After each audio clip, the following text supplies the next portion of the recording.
Mhm. Sveiki.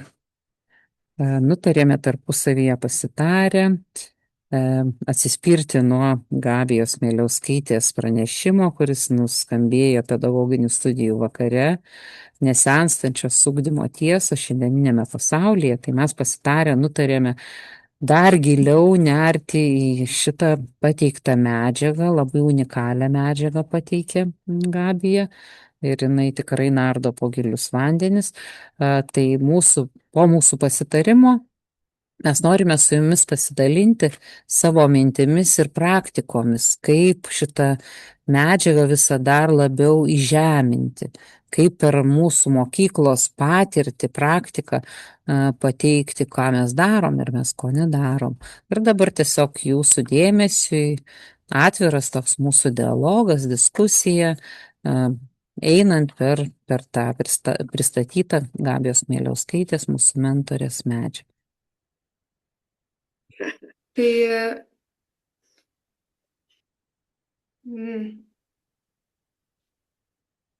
Tai šiandien šio vakaro tema yra nesenstančios universalios ugdymo tiesos ir kaip jos gali praktiškai būti taikomos šiandieninėme pasaulyje.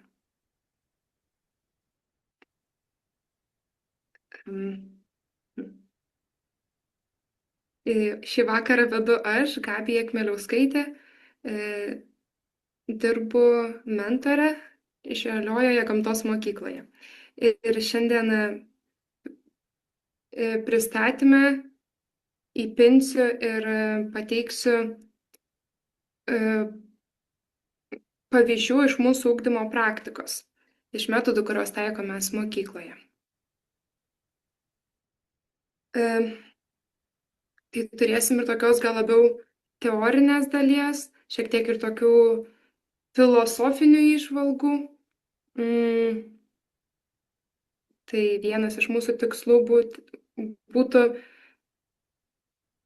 aptarti vaiko ir apskritai žmogaus dvasinę prigimtį ir iš to iškylančias ugdymo tiesas ir ugdymo principus, bei papildyti tuos principus praktiniais pavyzdžiais iš mūsų mokyklos gyvenimo.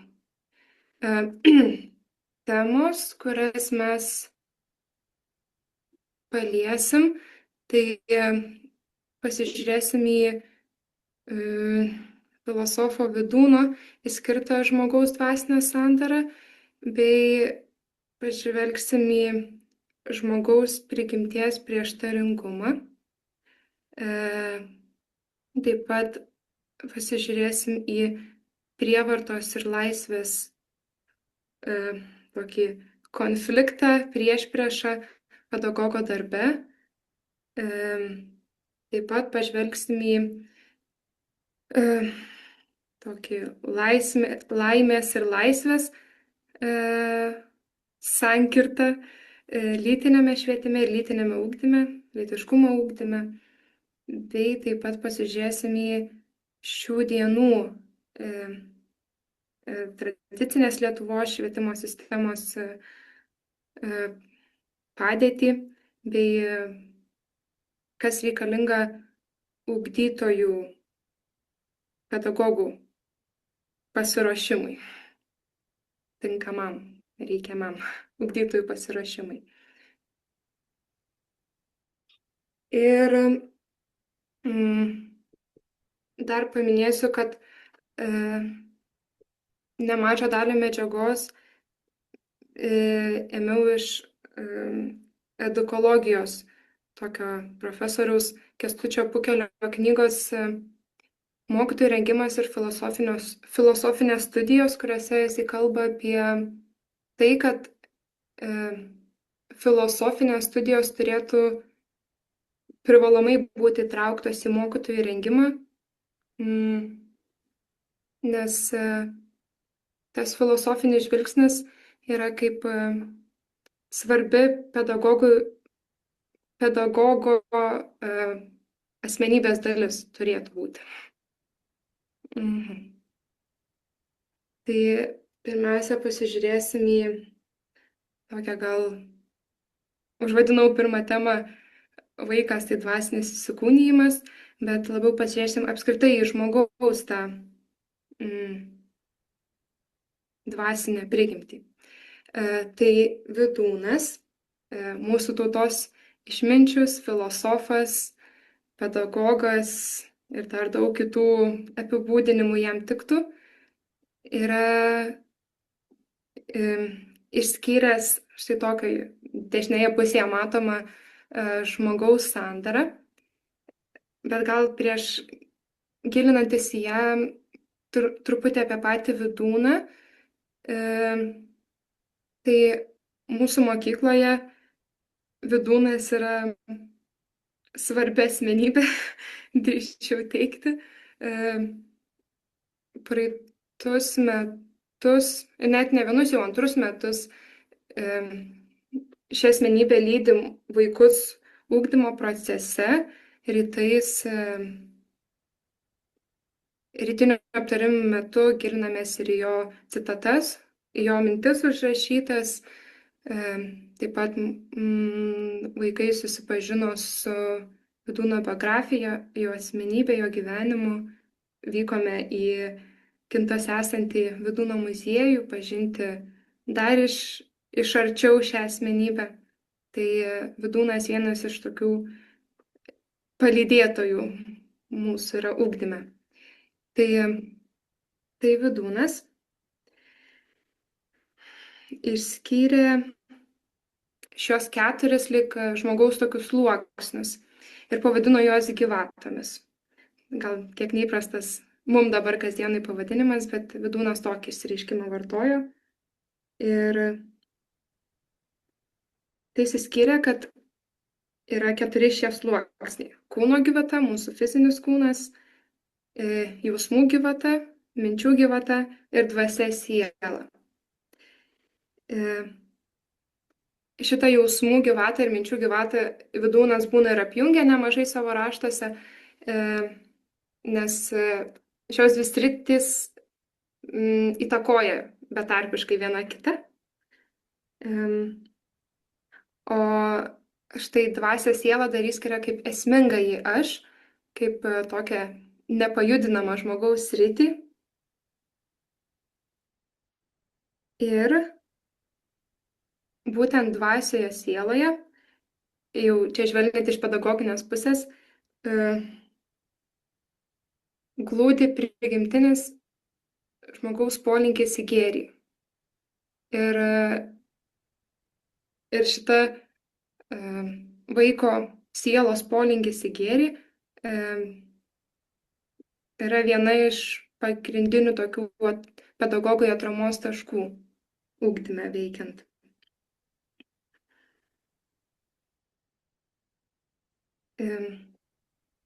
Jeigu pasižiūrėti dar į žmogaus tokį prieštaringumą, čia skaidriai skirta, kad žmoguje veikia 2 prieštaringi pradai. Pristatėme šiek tiek remtis ir Maceinos mintimis, filosofo Antano Maceinos mintimis. Tai Maceina įskiria, kad šitie žmoguje veikiantis 2 pradai gali būti pavadinti kaip mąstančioji dvasia ir keičiančioji dvasia.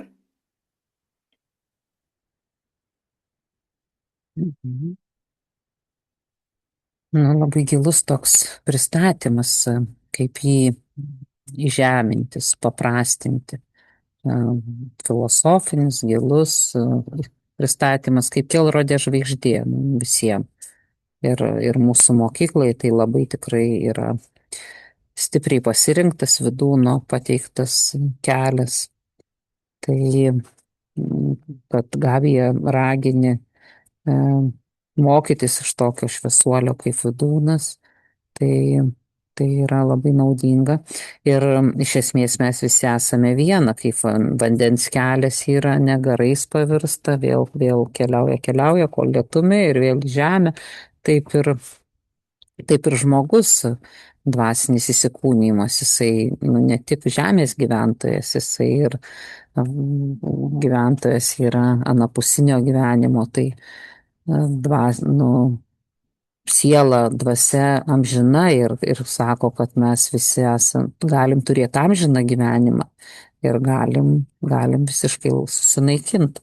Tai man kas skambėjo, ką mes vaikus mokom, kad su tais visais šviesuoliais, kurie yra išėję anapilin, tai vienas iš jų Vidūnas, bendrauti, duoti užsakymus, klausimus ir laukti atsakymų. Lygiai taip pat ir mokytojai gali bendrauti mintimis ir gauti atsakymus, užrodymus, kaip vaiką ugdyti, kaip vaikui padėti nepamesti savo to tikslo, į gėrį, į šviesą eiti. Ir su kiek konkrečiu vaiku, jei pritrūksta idėjų, kūrybiškumo, kaip veikti, tai vienas iš tokių patarėjų gali būti ir Vidūnas, su kuriuo bendrauti ir gauti galimą atsakymus. Ir man tai labai, labai dažnai tai vyksta.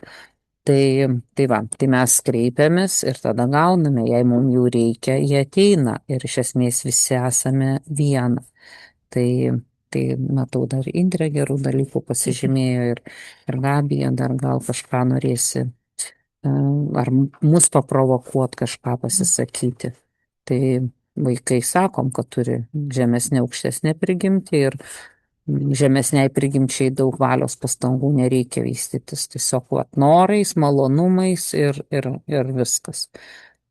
Ir važiuoja žemesniausios prigimties raiška, o kad susijungti su savo aukštesniuoju aš ir savo šviesėje pusę plėtoti, vystyti, užtvirtinti, tai reikia pastangų ir išorinių sąlygų ir pačio vaiko valios pastangų. Tai aš tiek noriu. Aš ką pasižymėjau, kas man skambėjo, tai kad taip vaikas turi tą prigimtinį polinkį į gėrį, bet jeigu tiesiog tą palikus visiškai savieigai, tai greičiau, ką Jolanta mini, greičiau suveiktų ta žemesnioji prigimtis apie malonumo patyrimas, tai kas lengva, noriu, nenoriu.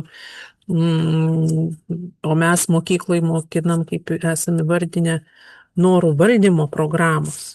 Ne, kad pasižiūrėti ne tik tai, ko noriu, bet kas naudinga, kas reikalinga. Ir čia šitoj vietoj tada prireikia ir valios pastangų. Ne, yra dalykai, kur vaikai gali kažką tai pasirinkti, o yra dalykai, kur ugdytojai mato, kad vaikui yra naudinga ir gauna tam tikros užduotis per priežasties pasiekmės veiksmą.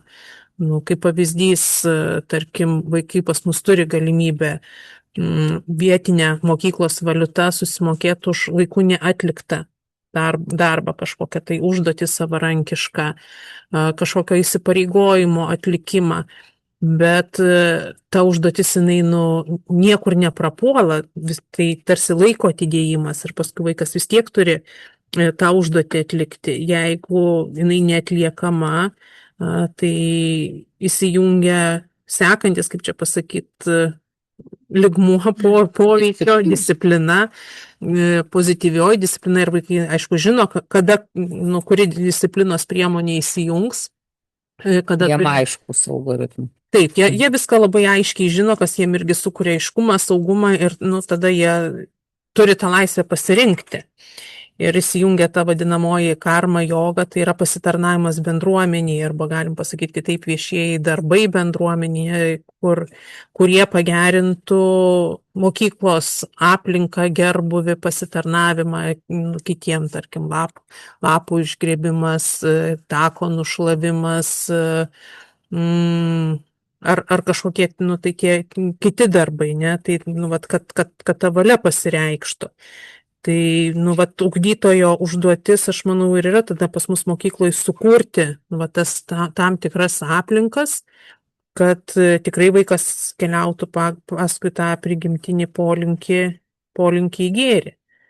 Tai, labai teisingai, Gabija turi vardinį, tai turėtų būti atramos taškas pedagogui, ne, kad, kuriant tam tikrą aplinką. Tai šitoj vietoj net ir, tarkim, mentorių atžvalgų rašymas per dieną dviem vaikam, kur išryškinamos tam tikros savybės, kur stiprybės, kur tą dieną Apie 2 vaikus gal apie 2 tėvam. vaikus, taip, apie 2 vaikus tėvam, kur išryškinamos tam tikros savybės vaike, kurios pasireiškia, arba galbūt į ką reikėtų atkreipti dėmesį, kokią silpnybę, kad ją paskui paversti tą stiprybę. Tai, vat, tas irgi, tarsi apšvietimas tam tikrų prožektorių, ne pedagogo, kame vaikas yra stiprus, nes nėra taip, kad mes visi būtume visose srityse arba stiprus, arba silpni, ne, ar vertintume, tarkim, tik tai pagal akademinius dalykus, ne, ar čia geras mokinys, čia blogas mokinys, kaip iš kai kur tenka išgirsti tam tikrų vertinimų ir etikečių uždėjimo, bet tas paieškojimas, kur kiekvieno individuali ta stiprybė, kurią galima dar labiau pastiprinti ir tada tikrai nukreipti į tą gėrį.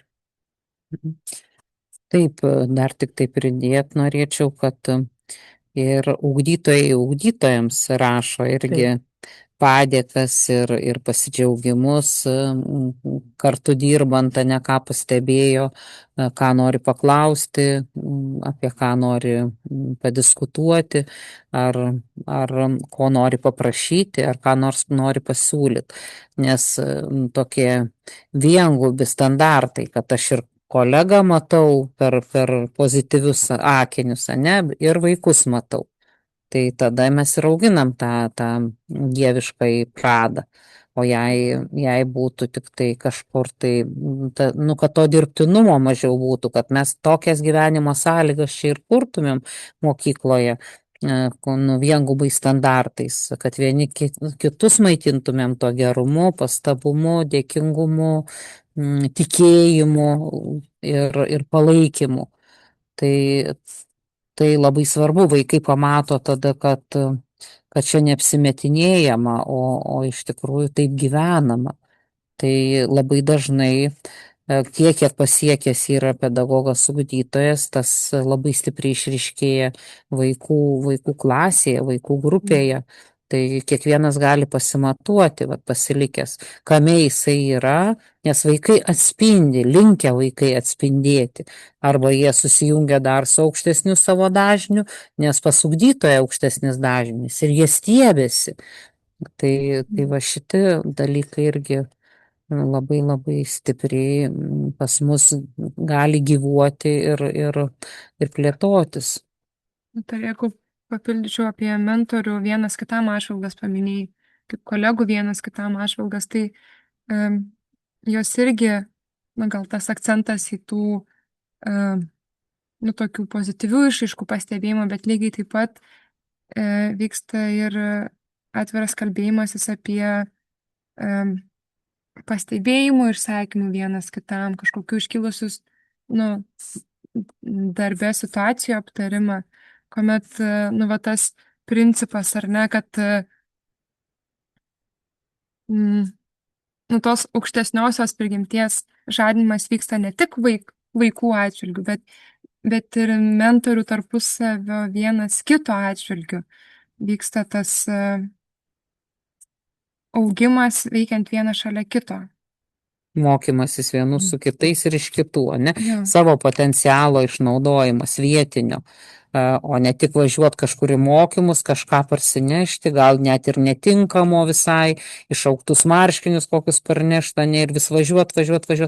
O čia išnaudojamas pas mus įstaigoje vieni kitiems, iš tikrųjų daug labai atiduoda, stimuliuoja, augina vieni kitus, atvirumas didžiulis, tikėjimas vienas kitu ir kartu faktų iškėlimas, jei reikia kažkokias situacijas taisyti, papildyti, tai nėra pas mus tokio lozungo, kad mokytojai visada teisūs, ne, kad vaikas kartais atneša pakuždą ar įrašo jų elgesio skolų sąsiuvinį apie ugdytojo kažkokią, gal ir emocinę išraišką ne visai tinkama, bet viską galime pasitaisyti. Tada vaikai suvokia, kad gyvena jie tarp tokių tokių žmonių panašių į juos, kad jie irgi klysta, keliasi, taiso tas klaidas ir vėl atstato tą darną.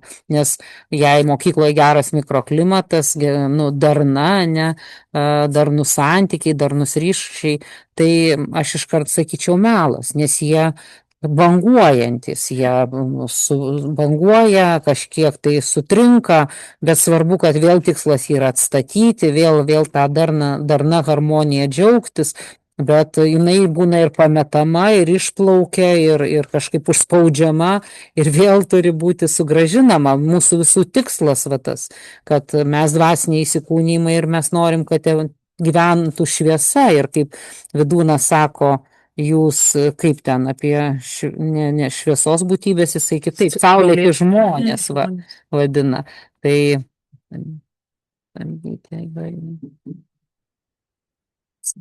įmanoma sustabdyti.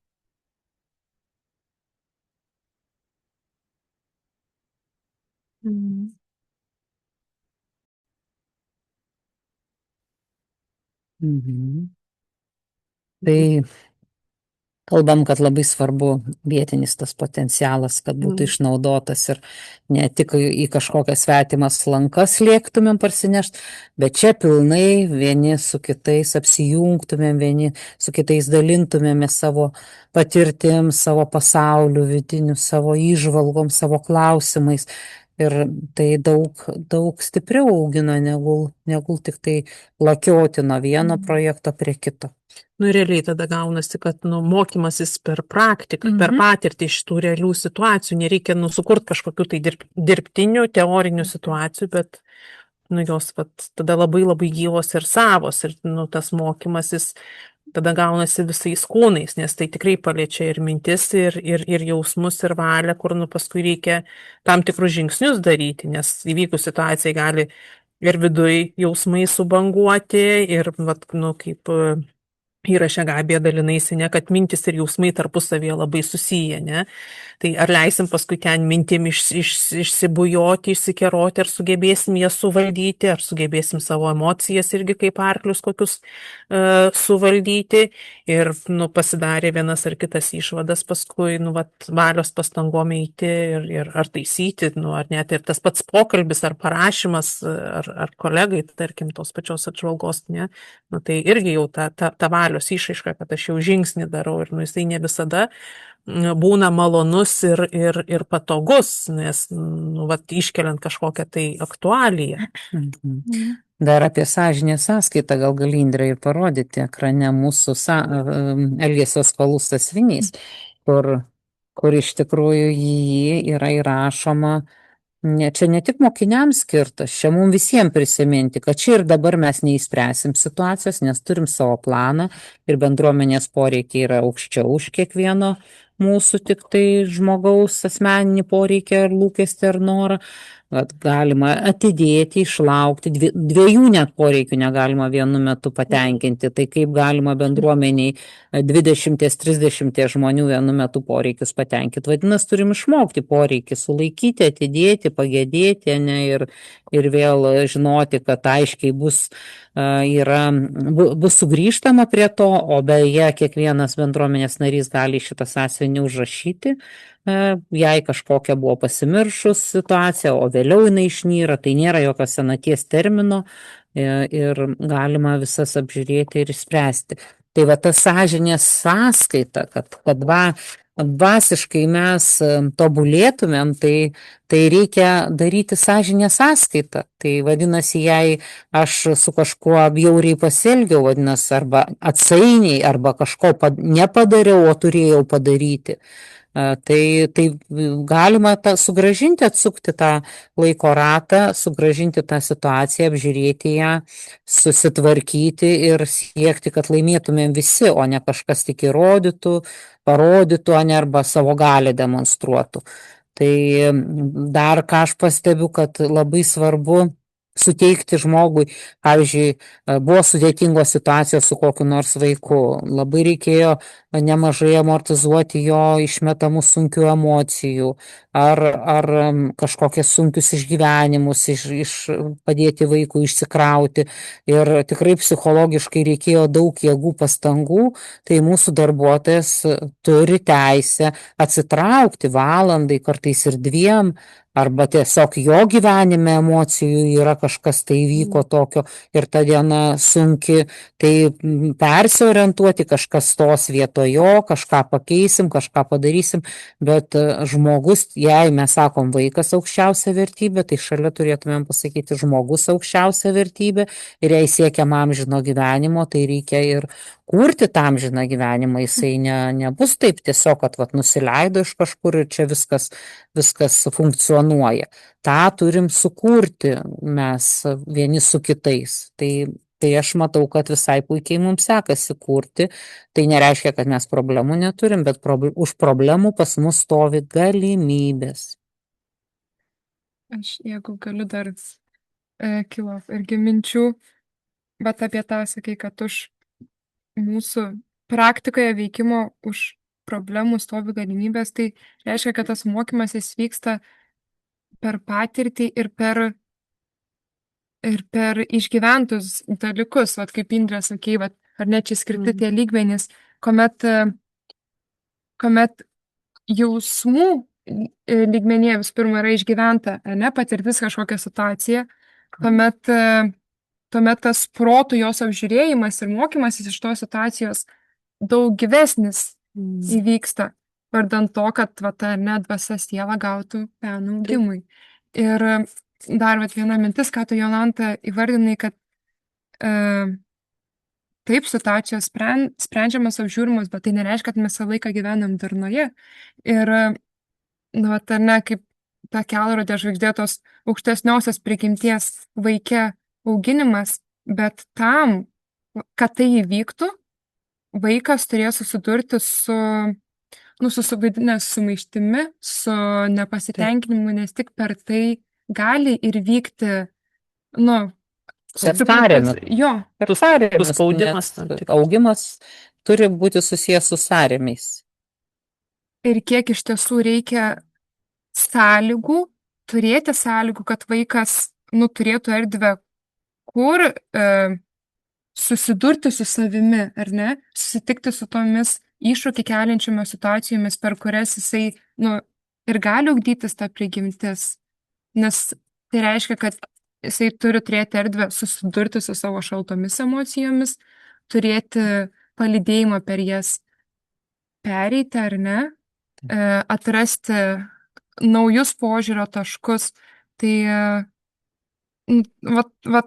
ta mintis man, kur ir kilo, taip, tikslas, ar ne, tą aukštesnėje prigimtį ugdyti vaiką, bet tam reikia sąlygų ir tai yra nepatogus kelias. Bendraautorių dar kiek reikia. Taip, nes paprasčiau yra palikti vaiką patogume, vadinasi, kad jisai tuomet nekels kažkokių bangų, bet tai reiškia, kad jisai ir neaugs. Aš taip paprovokuosiu, dabar man kyla mintis, tarkim, koks, ugdytojas, mokytojas klausytų mūsų ir sakytų, gerai, jūs čia taip labai gražiai kalbate, ne, čia santykiai, ne, situacijų sprendimas, leidimas pabūti šaltuose emocijose, taip toliau ir panašiai. Bet mokykloje toks didelis tempas, programos, užduotis ir kada tą daryti? Kada mokytis, ką čia tik tai santykius, spręsim. Mokymasis tai nedaloma visuma. Iš tikrųjų, jei vaikas sėdės su neviltim, su iš tikrųjų skausmu, tai apie kokį mokymasi? Tada programa į savo, vaikas savo, mokytojas savo. Ir tokių aš matau imitacinių mokymusi, pavyzdžiui, 30 vaikų klasė, tai keli bėga milžinišku greičiu, keli ten per vidurį kažkiek dar spėja iš paskos bėgti, o dar keletas tai paraštėje, pagriovyje visiškai nespėja ir net nesistengia užspėti, nes jau senai prarado viltį. Tai programa bėga milžinišku greičiu, ne, kažkas ją vejasi, o kažkas visiškai jau nebeturi net tikslo vytis ir prarastų iš tikrųjų talentų labai daug. Taip įvyksta, žmonės, vaikai visi gimsta su kažkokiom genialiom, genialiai savo polinkiais, ne, tiesiog turi jau vaikas gimęs, bet jam reikia aplinkos, kad galėtų, dirvos, galima sakyti, kad tos sėklos galėtų dygti ir augti. Bet dažnai mes nežiūrim, kokios ten sėklos vaiko širdį ir sąmoniai pasėtos.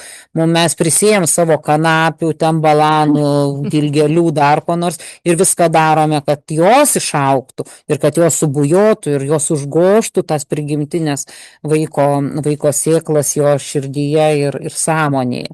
Tai aišku, dar kitas momentas, jei, ką sako mokytojai, ne, kad iš kur gauti laiko. Tai pirmiausiai tas mokytojas pats sulėtėti ir susitikti su savimi turi. Ir dar jam turi ateiti atitinkama pagalba.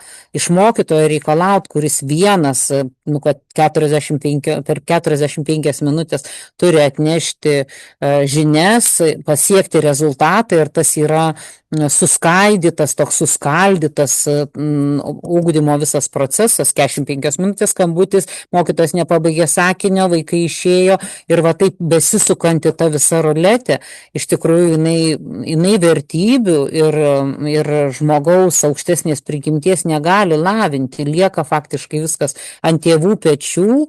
Ir šeimoje lieka tie dalykai, o netgi šeima turi labai stipriai budėti, kad netgi tą, ką jie įdėgė, kad ta aplinka bendramžių, ne mokykloje, nesugriautų ir kad nepasiduotų šeima ir neišduotų savo vertybių.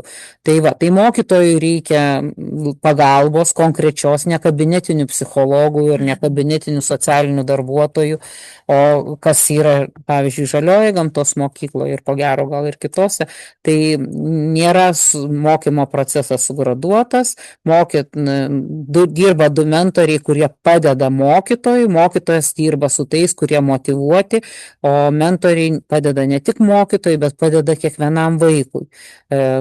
Su jo aktualija dirbti, jei jisai gedėjimo kažkokiam procese, tai su jo gedėjimu dirba, kad motyvacija sugrįžtų, jei įsiblaškimo problema, jei mes matome, kad tėvai neprižiūri ir naktį, pavyzdžiui, prie ekranų prabūna vaikai ir jie ateina pamiegoti jau tada į mokyklą, signalizuojam tėvam, tada priemam tam tikrus planus, uždavinius, kad kaip tą vaiką vėl sujungti su jo stiprybė, su jo energija, kad jis galėtų siekti pažangos.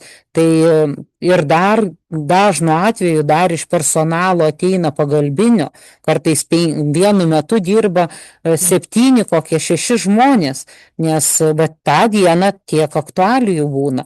Tada mes nevelkam kažkokio plūgo, kur ten prikabinta vis daugiau plytų, akmenų, svorių, nes iš praeitos dienos, iš praeitos savaitės, iš praeitų mėnesių, kas nespręsta, kas palikta, kas užkasta ir jau nebepatempia tada tie ugdytojai, kad iš tikrųjų būtų sugrąžinta ta darna ir gera atmosfera, kurioje net disleksija, kurie serga, kurie turi, gal neserga, čia reiktų, bet turi tokius ypatumus disleksijos, jie kažkodėl darnioj ir saugioj aplinkoj, sveikam mikroklimate, jiems sako, paprasta būna perskaityti, tai kaip man buvo anksčiau nepaprasta, o dabar paprasta.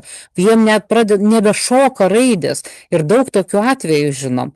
Tai vadinasi atsakomybė ne tik tam vienam žmogui, tam vaikui, kur sako, jis negabus, ne, iš jo nėra ką čia tikėtis, jis nemokslų žmogus ten dar kažkas, bet čia tik etiketės, jam reikia tinkamo vandens kaip žuviai. Žuvę padėk į auksinę kažkokią lėkštutę, tai jinai ten nesijaus gerai, bet jai reikia vandens.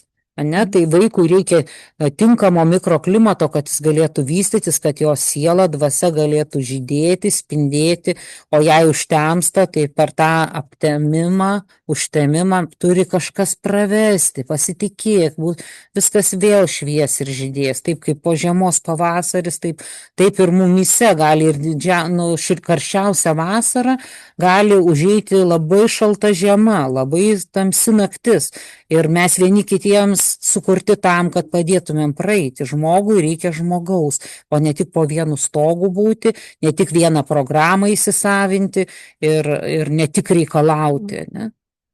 Na, čia labai svarbius akcentus, Jolanta, uždėti, ne, kad tas mikroklimatas tiek pačiam ugdytojui, tiek vaikui gali būti arba labai kaustantis ir žalojantis ir stabdantis nuo augimo, arba tokia aplinka, kuri padės sugrįžti į savo ašį ir vėl įgauti iš naujo jėgų. Ir tada tikrai kiek tam sukurti reikia tų žmogiškųjų resursų ir to nusiteikimo netgi mokytis, ne, tarkim, iš ugdytojo pusės, ne, nes gali būti tokie ugdytojai, kurie sakys, atėjau, savo dieną nudirbau ir uždarau duris ir viską palieku. Čia šitas pedagoginis darbas, jisai nėra toks, kad uždaręs duris gali kažką tai palikti, nes už to stovi kitas žmogus, ne, ar tai vaikas, ar tai kolega ir kaip sakai, ne, žmogui reikia žmogaus tada. Kad pereit per tam tikrus suspaudimus, per tam tikras dykumas, per tam tikrus sunkumus, o jeigu nėra tos aplinkos tokios sukurtos, tada labai paprasta ir lengva nustatyti kažkokius tai trūkumus, ne, specialiuosius poreikius vaikui, nors galbūt tai buvo tik tai netinkamai parinktas ugdymo būdas ir ugdymo aplinka vaikui. Ja, aišku, jei pervargęs pedagogas, tai reikia jam reabilitacijos. Dabar imitacinės programos kažkokios, kaip mokykla rūpinsis savo mokytojais, kad jie neperdegtų. Tai jei tokios pačios bus sąlygos, tokie reikalavimai, tokie klasių komplektai, tai kaip rūpinsis. Tai galima prašyti gražių pasakų, bet realybėje ir vaikas jai aprengiamas gipso marškiniais, tai kaip jisai gali būti plastiškas, kūrybiškas ir norintis kurti, mokyti, siekti aukštesnių tikslų. Tai tiesiog jisai bandys įsipatoginti. Ir dar kitos problemos tai ekranai. Tai iš tikrųjų kiek pasikeitė aplinka ir kiek pasikeitė vaikai, o švietimo sistema vis pagal tą kurpalių dar moko. Aš siūlyčiau šitoje vietoje padaryti pauzę iki sekančių kartų ir šitą dalelę pasidalinti su klausančiais, žiūrinčiais ir lauksime mes jūsų klausimų, komentarų ir atsirėmę į Gabija tavo šitas skaidres, iš tikrųjų galime pristatyti mūsų mokyklos sandarą. Nes jeigu galiu, gal pabaigai, kokios ir pačiai išvalgos atėjus, pirmiausia, labiau teoriniam lygmenį pristačiu šitą medžiagą, bet dabar kalbant, kas man gryninasi ir ką čia apžvelgiam, kad tam asmenybiniam vaiko ugdymui, kuris yra deklaruojamas ugdymo programuose, bet jam reikalingos nėra paprasta ar savaime, tokios sąlygos nėra savaime sukuriamos. Reikia nuoseklių pastangų to sukūrimui. Tai ką matau, ką mes darom ir per praktinius pavyzdžius, per mūsų mokyklos pavyzdį, dalinamės, kokios tos sąlygos gali veikti. Tam, kad iš tiesų būtų galima praktiškai įgyvendinti tos aukštesniosios vaiko prigimties tokį žadinimą. Ir švietimo labai aukštus tikslus, beje, sako, kad švietimo įstatymas ir programos yra labai gražios ir geros iš kitų pasaulio šalių. Žmonės susipažįstantys su programomis džiaugiasi, o kokias jūs geras programas sukūrė. Bet tom programom reikia širdžių, rankų ir kojų ir galvų, kad jos iš tikrųjų taptų kūnu ir gyventų tarp mūsų.